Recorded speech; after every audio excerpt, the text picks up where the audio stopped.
I have two stories related to your favorite subject and mine, firearms and video games.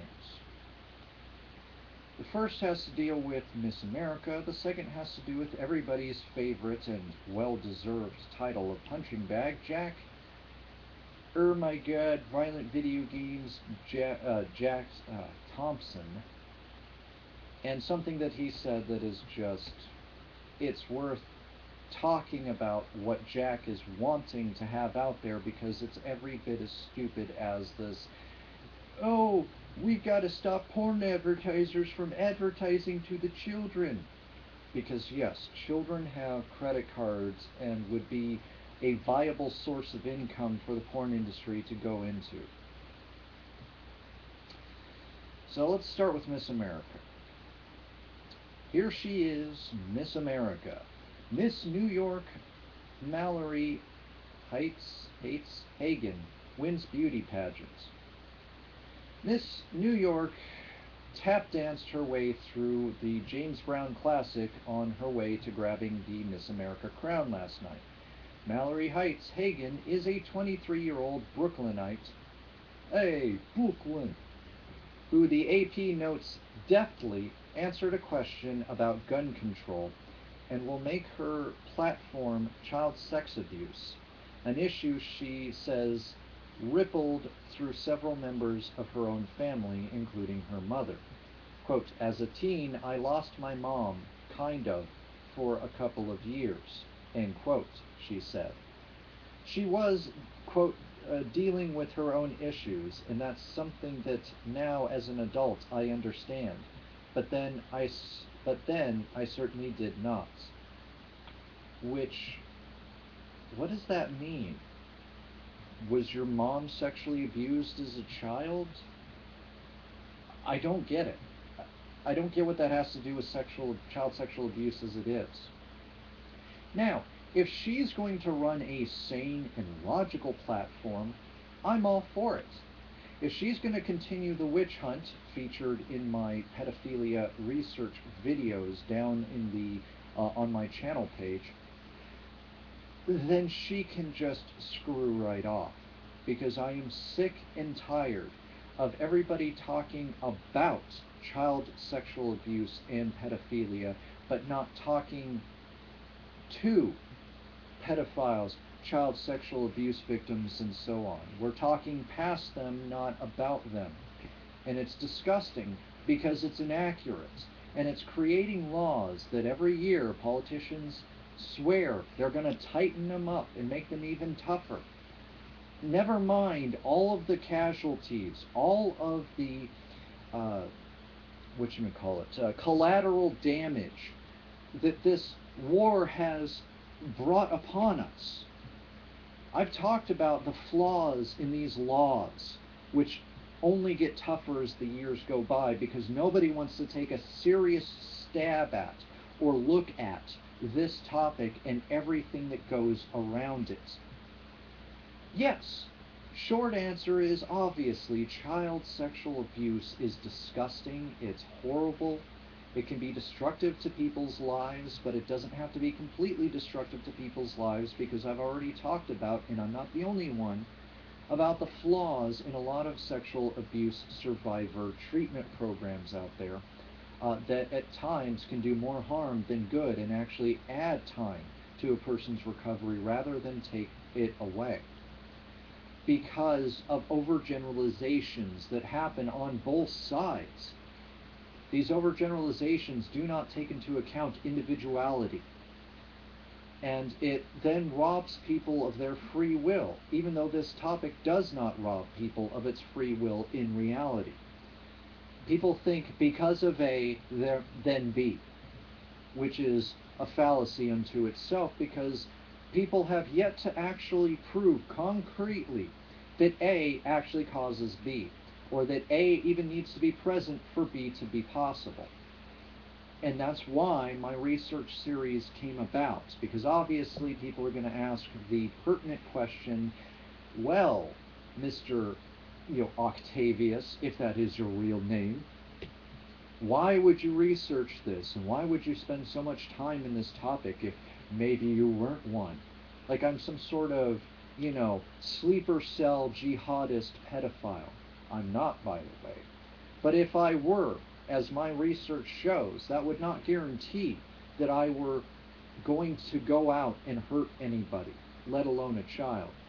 Not to mention the fact that I have successfully been raising my son for 11 years and have not sexually abused him or otherwise abused him. His mom, on the other hand, that's a whole nother story and not one worth getting into. So my point is, her statement on this is kind of confusing.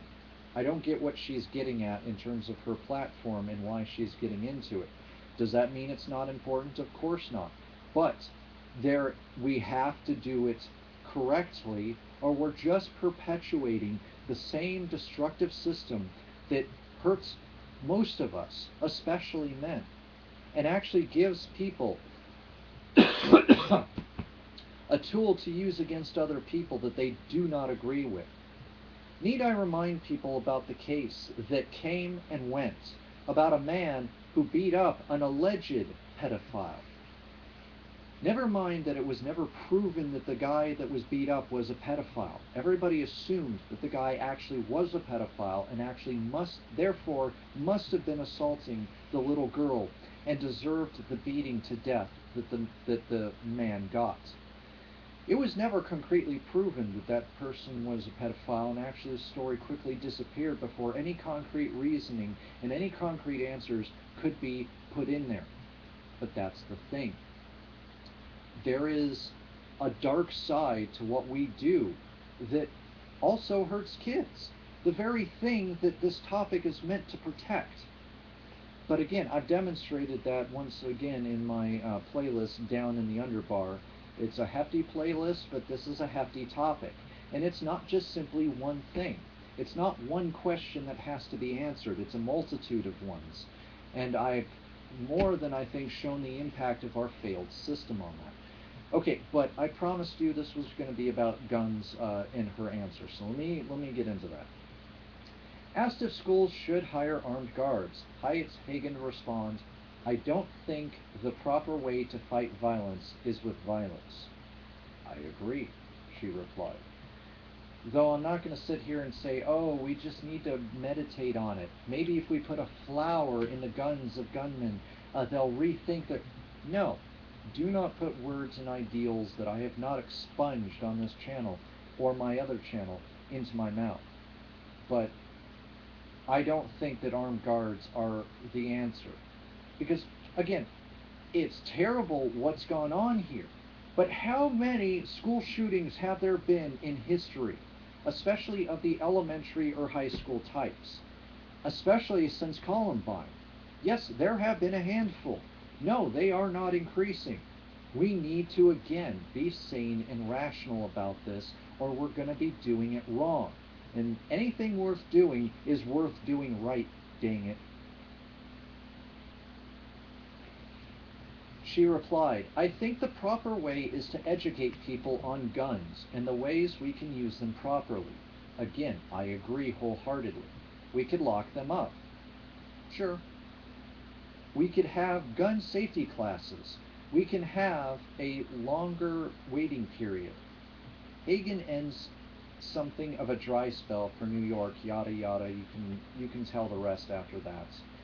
I want to spend the rest of this time of this video sort of addressing what she said there, because actually that started to spark a real interest in me. Because remember, you have a place like Sweden, or is it Switzerland? You'll have to forgive me, it's late. I haven't had any caffeine for quite some time, and my brain is deciding to shut down here as I get ready for bed in the future here. But a place like that, they force you to take courses. They force you to learn your gun inside and out. They force you to be responsible. And I've even heard recently that if you were ever caught misusing your gun, you were flagged. Your gun is taken away, you were flagged, you have shown you cannot be responsible and therefore cannot obtain a gun in that country. And if you try, you have plenty of well-armed, well-regulated, well-knowledgeable people with guns who are likely to stop you from doing so. And they have ridiculously low rates of homicides and murders and gun violence in general. Now, granted, they don't have a military. They've done this out of necessity by creating their state as an out-and-out militia. In which case, I'm standing here going, well, yes, we had World War II. We also had Vietnam. We also had the Korean War. We also had this endless Iraq War. If you think 2014 we're finally pulling out, I can show you the press releases of Obama saying this sort of thing year after year for the last couple years. I'll believe it when I see it. But of what use is our military here at this point? Not that I'm saying we should disband it, but at this point, we've become the world's bigger brother. And then we get spit on in the face when we get involved in places, in other people's conflicts. Conflicts, I might add, such as the Iraq/Russian conflict, where we sent people in, CIA agents in, to teach basically Osama bin Laden everything he knew about guerrilla warfare, so that in the hopes that he could use it to drive out the Russians. He did that, and then he turned around and used his exact training to hit us where it hurt. I'm sorry, 9/11 truthers, that's the ugly truth. And it's times like those when I think of the Prime Directive from Star Trek. Was it our place to... Would we be in the same place we are now if we had butted in on that conflict? You know, if you get involved, it can bite you in the butts. If you don't get involved, you still get spit on and called cowards and all sorts of other things. And frankly, I'm sick of it. Even though I'm leaving this country at some point in the future to go be with my fiance, I'm sick of it. I've been sick of it for a very long time because everyone's like, oh yeah, well I'm going to go tell my bigger brother, the US, and they're going to come and they're going to beat up your butt. And then they do that, and then we get spit on because we fuck up the operations, pardon my language, we screw up the operations over there. We almost seem to, in this war, be doing everything we can to keep us engaged in this combat, including operations that have nothing to do with the spread of democracy or even the securing of a nation. But okay, but back.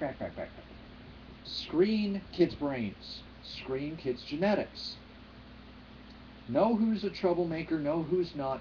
Treat them, but don't treat them as separate people. Treat them in secret and make sure that nobody makes this into something that becomes another form of discrimination. Now, the good, well-adjusted, good home life people, you then make a high school course mandatory that is gun safety.